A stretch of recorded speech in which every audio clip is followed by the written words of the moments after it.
Assalamualaikum warahmatullahi wabarakatuh. Eh, Jumpa lagi dengan saya.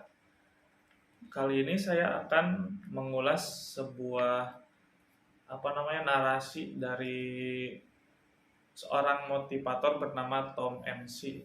Dia menjelaskan tentang 7 kesalahan seorang leader.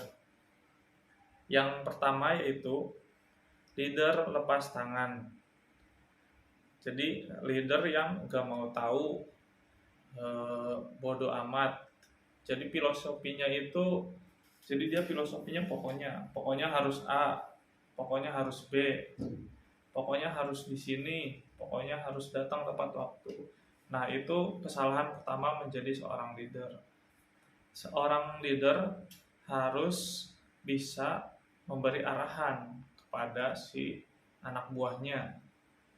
Jadi bukan cuman memberi tugas aja, tapi seorang leader harus tahu cara menjalankan tugasnya kayak gimana, ngasih petunjuk ke bawahannya kayak gimana gimananya kayak gitu. Nah, kesalahan kedua jadi seorang leader yaitu tidak memberi feedback kepada bawahan. Kan sering nih kita memberi feedback kepada bawahan tuh jika melakukan kesalahan.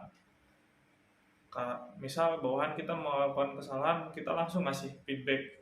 Ini kamu jangan kayak gini, jangan kayak gitu. Nah, feedback di sini yang dimaksud, kita harus memberi feedback yang positif. Misal karena orangnya nih datang telat terus, tapi ketika dia datang tepat waktu, minimal kita ngasih, wah kamu hebat, udah datang tepat waktu, udah bisa datang tepat waktu. Karena kamu udah datang tepat waktu, nih saya kasih hadiah. Nah, feedbacknya itu feedback positif. Nah, sering kesalahannya jadi seorang leader itu hanya memberi feedback pada kelakuan yang negatif. Kita semua mempunyai kebutuhan dasar. Nah, kebutuhan dasar manusia itu adalah rasa sayang. Kalau misalkan kita sering nih ngasih feedback, misal dia udah chip target, kita kasih makan-makan, misal kayak gitu. Nah, suatu saat si bawahan itu pasti merasa butuh, wah kita pengen makan-makan, jadi harus chip kayak gitu.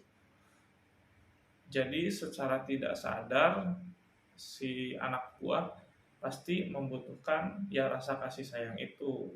Makanya seorang leader harus mampu memberikan feedback kepada anak buahnya sehingga si anak buahnya lebih semangat lagi dalam pekerjaannya.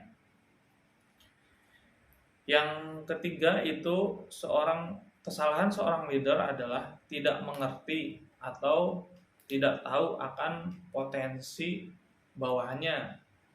Misalkan kadang kita melihat orangnya dekil, eh, pokoknya dipandang nggak enak lah, tapi kita nggak tahu kalau dia misal jualannya bagus atau misal pencapaiannya bagus, dia ada potensi buat bisa berjualan, misal relasinya misal baik, dan sebaliknya misal orangnya enak dipandang, istilahnya enak lah dipandangnya, tapi dia nggak punya potensi, dia nggak punya relasi, dia nggak bisa berjualan.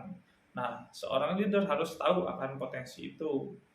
Jadi minimal kita sering mengcoaching si anak buahnya biar kita tahu potensi dari orang itu. Jangan cuman melihat dari covernya aja, kita kupas. Kita kupas topengnya, nih kita lihat di dalamnya dia potensinya kayak gimana. Yang keempat, kesalahan seorang leader adalah tidak mempunyai goals atau tujuan yang jelas. Jadi untuk seorang leader, dia harus punya istilahnya bulan ini tujuannya apa. Jadi tim itu fokus akan tujuan itu. Nah, jangan sampai juga mempunyai goalsnya yang terlalu banyak. Misal pengen A, pengen B, pengen C. Nah, itu namanya goalsnya tidak jelas. Jadi diusahakan seorang leader punya tujuan satu. tujuan tapi jelas. Jadi kita mengarahkan ke anak buahnya itu fokusnya kita mengejar apa. Nah, kayak gitu.